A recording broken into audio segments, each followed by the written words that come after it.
you. Everybody ready?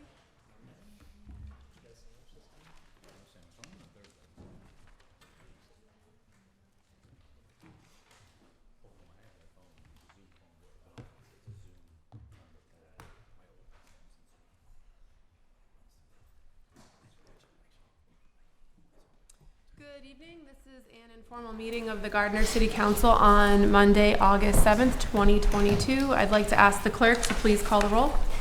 Council Boone? Present. Council Craig Cormier? Present. Council Ronald Cormier? Present. Council Delawitz? Present. Council Harder? Present. Council Heath? Present. Council Matt? Present. Council Tassone?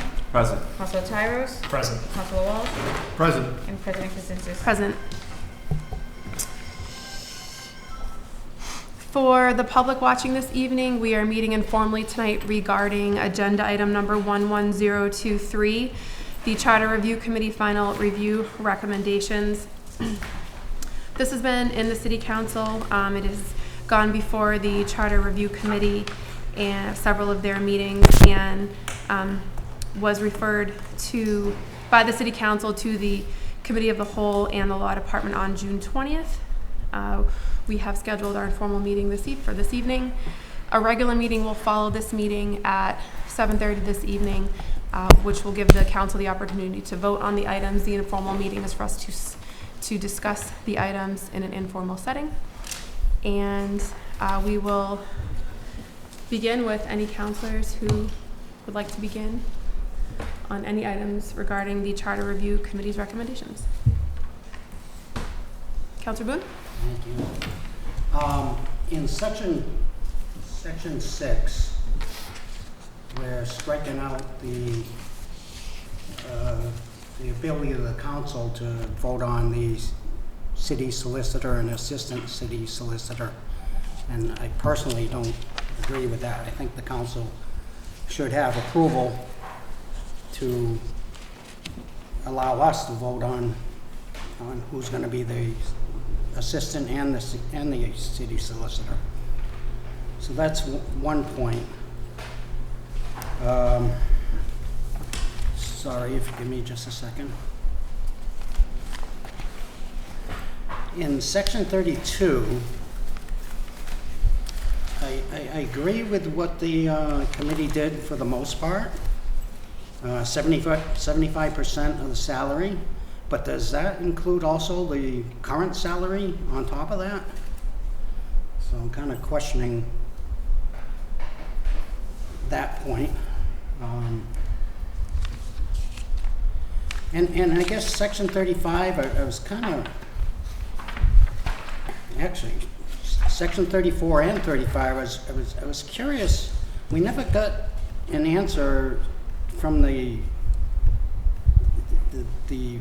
people on the committee as to why they're deleting sections. I kind of agree with them, but you know, I was kind of wanted to, well, we're going to delete this because it doesn't follow, you know, state law, or it doesn't do this. There was just nothing that we received that said that we should delete it. Same with section 38. I think, you know, why does this exist? We sign contracts. We never elected or appointed people. So I agree with that. But I think that's my major points. Thank you, Madam President. Thank you, Councilor. I'll just add, if I may, Councilor Walsh. Madam President.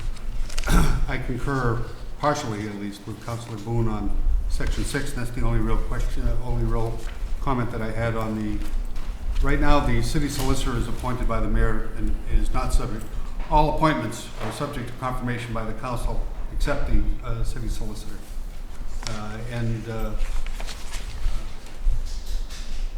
And certain positions are elected by the council. The city clerk, city auditor, city treasurer. Right, section 6 seeks to make both the city solicitor and the assistant city solicitor to be appointed by the mayor, not subject to confirmation by the Right now, it's only the city solicitor, and this would add the assistant city solicitor's positions that are not subject to confirmation by the council. I disagree with that. First of all, you don't need to change the charter to do this, because the position of assistant city solicitor is a creation of charter, not a creation of the charter, but a creation of ordinance. It's provided for by ordinance. And the ordinance says that the assistant city solicitor's position is subject to confirmation by the council. So you don't need to change the charter to make the assistant city solicitor's position only to be appointed by the mayor. You just have to change the ordinance, because that's how the position was created. The second reason I think that the council should have some input into the law department's positions and the positions that are within that department. I understand the role of the city solicitor, and I understand the wisdom of having the city solicitor appointed by the mayor, not subject to the council's approval. I agree with that. I don't agree with having the assistant's position solely appointed by the mayor. I think we should have a role in that, number one. Number two, it doesn't require a charter change to do anything with the assistant city solicitor's position, because it's not created by the charter, it's created by ordinance. So, Councilor, just for clarification, so are you suggesting to remove section 6? It's my proposal. Thank you.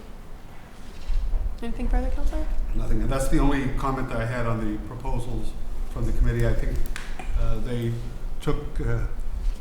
did a nice job, in my opinion, reviewing the various elements and various documents that were available for review, including the act that we prepared back in 2015 that was submitted, was to be submitted by the to the legislature, but was vetoed by the mayor, and we did override it, but it wasn't subject to override because of constitutional provisions.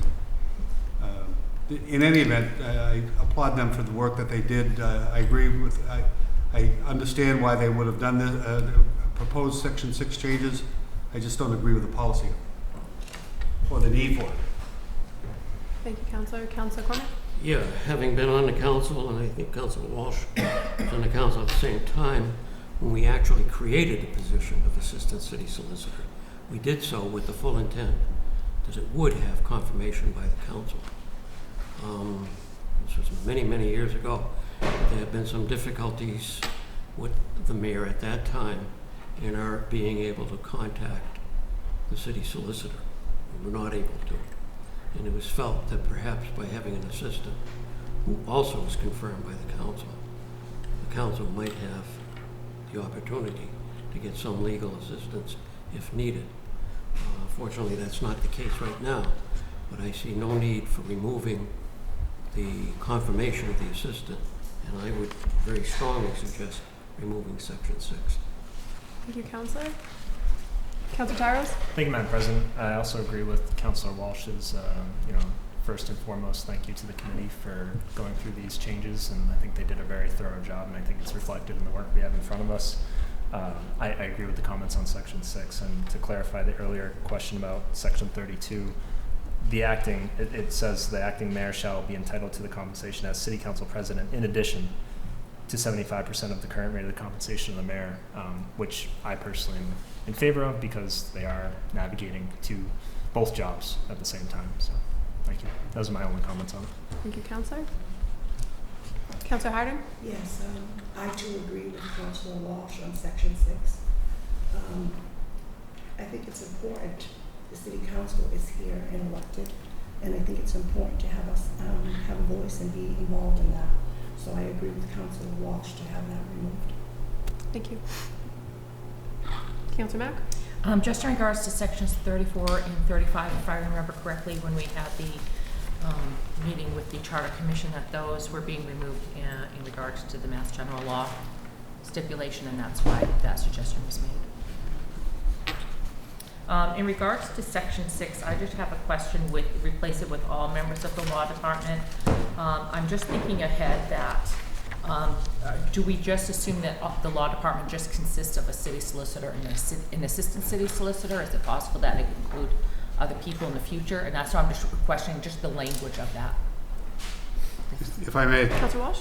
if you take a look at the ordinance, which is in chapter 140 of the code, it says the law department shall consist of the city solicitor and the assistant city solicitor. Period. Okay. Thank you, Counselor. Further comments, discussion by the council regarding the charter changes? Counselor Thank you, Tyros? Thank you, Madam President. I actually neglected to mention an additional item, I think, is the city solicitor's last statement in his correspondence about including replacing any gender-specific language with gender-neutral language. I think this is an important thing for us to change while we're making this change to bring the charter into the 21st century. So I'll be making I'll be supporting a motion to include that change. Thank you. Thank you. Just on Counselor Tyros' comment, I had spoke with City Solicitor Flick last week regarding this document that he submitted to us, and he had said that he had seen that there were other cities and towns who'd gotten this feedback and it was sent back to them. So I had asked them just to include that information in here regarding the gender neutral language. As he said, he thought it might get kicked back, and I said, that's something that we could discuss at the council level, and we could suggest that moving forward. So he'd included it. I know that we'd asked for when we said this to the law department, we asked for the language it to be put into legislative form, and he's included his comments with it, but I just found that to be helpful, as we typically ask for the law department's opinion on things, and so he was going to include that anyway. But when he brought up that other piece of it, I just asked him to include it in his letter because that idea did come from him. So I support that as well. We should change it to the gender neutral language, especially because it's likely it'll get kicked back to us anyways if we do vote to move it forward if it doesn't have the gender neutral language. If I may, Councilor Walsh? I think that would require, as the city solicitor suggests, a comprehensive kind of line by line review of the entire charter that would require this change, and I don't think we're prepared to do that tonight. No, I don't think we are either, but I think that I was going to suggest maybe if we send it, we could have we could put a condition that the city solicitor do that. Well, so if I may, Sure. we can certainly refer it back to the city solicitor for that purpose, but I don't think we can vote take a vote on the item until that's done. I think we could, we would have to have the final product before we vote on it. We have to see what's in front of us. It'd have to be in front of us, I think, in order to vote on that change. And that would require a lot of work, I suspect. Further questions, comments? Councilor Tyros? If I may, to Councilor Walsh. So to replace he, him, she, her with they, it would require a line-by-line revision, or What are we replacing it with? gender-neutral language? I mean, that's Well, I look It's forward very to the vote. standard. I look forward to the vote on that. Okay, it's very standard. questions, comments? But to answer your question, I think it has to be done for us to vote on it. It has to be presented To us in its final form. I mean, I would leave it up to the city solicitor to put in gender neutral, whatever that means, because Well, then, he's the one who had seen it, that it was kicked right, back. and so then he can whatever present it, when language that is done, he can present it to us in that form. And we would need to vote. And then we can vote on it. Yeah. Right, in Thank you. fact, in section 38, it says, during the term for which he is elected. So that, that's another, to the point that we should change. And Well, it could be easily done by saying, where it says he, it shall mean, something. it shall mean any gender, if you want it to be neutral about it. And where it says she, it could mean any gender. I doubt it says too many places where it says she, but it could be, I think Councilor Tyros was right with they. They are, they is a plural noun. A plural If pronoun. If I may, but it is very widely regarded as a gender-neutral identification for in person. I mean, I would ask the law department, as like I said, he made the suggestion, he'd seen what came down from the state. We'd obviously vote on what we were comfortable with, but I would say like, well, this was what you had said, what does that mean? But that being said, we've gone this long, going a little bit longer to make sure that it's done properly by the law department so that we have it in front of us. We want to only do this once, sort of. Madam President, raises the question of, is there a deadline backstop we're working against to make this recommendation for it to appear on the ballot? Well, if we wanted to appear in November, I mean, they would want it sooner than later, I think. I don't know as we have a hard deadline, but sooner than later is the best thing that I could tell you. I don't have the answer to that question. But Councilor Corbett? I dare say, if I may, I dare say that deadline is passed. Which is, it's an important, I think, note, right? No, I mean, there's always another election. Right. I think, my head with and we want to just do this thoroughly. That's just kind of been all along that's where we're at with it, I think. But I don't know. I mean, the ballots are printed in October, so I don't know. I know the House is in recess and everything, but we may have a chance for this election. Well, Again, if we vote to go forward. well, my own view is that we should have it in front of us, the changes in front of us to vote on, and not pass it subject to somebody else doing something to change it that we haven't seen until after we've already voted on it. That doesn't make any sense to me. Councilor Cormier? As the law department said, we should go line, someone should go line by line. And Marie, if we just do a max find and replace, it could end up with a grammatical issue and have to go through another charter review again. Thank you. Further discussion? Do we want to take a straw vote, or Councilor? I'm going to suggest that that if you want to take a straw vote on the basically the two items that have been suggested for change, to remove section 6 and to have a line-by-line review of gender-neutral pronouns, that we would refer it back to the city solicitor for a review to make those changes and resubmit it to us with the changes. That's what I would suggest. So we'll take a straw vote on that being the motion? I mean, there's no motions right now, but my suggestion is that we refer it back to the city solicitor with instructions to remove section 6, there's changes for section 6, and to conduct the line-by-line review to make changes for gender-neutral pronouns. So a yes vote is for that to happen, and a no vote is for that to not happen. Correct. City Clerk, will please do a straw vote? For the subdivision. Councilor Boone? Yes. Councilor Craig Cormier? Yes. Councilor Ronald Cormier? Yes. Councilor Demolowitz? Yes. Councilor Harder? Yes. Councilor Heath? Yes. Councilor Matt? Yes. Councilor Tissot? Yes. Councilor Tyros? Yes. Councilor Walsh? Yes. And President Kaczynski? Yes. So there'll be 11 yeas on that. Further discussion? Final comment. Councilor? I agree with the other councilors. I think the committee did a good job at keeping things kind of concise and trying to clean up some of the things we didn't need or was against state law. And I appreciate what they did. Thank you. Thank you, Madam President. Thank you, Councilor. Further comments? Discussion?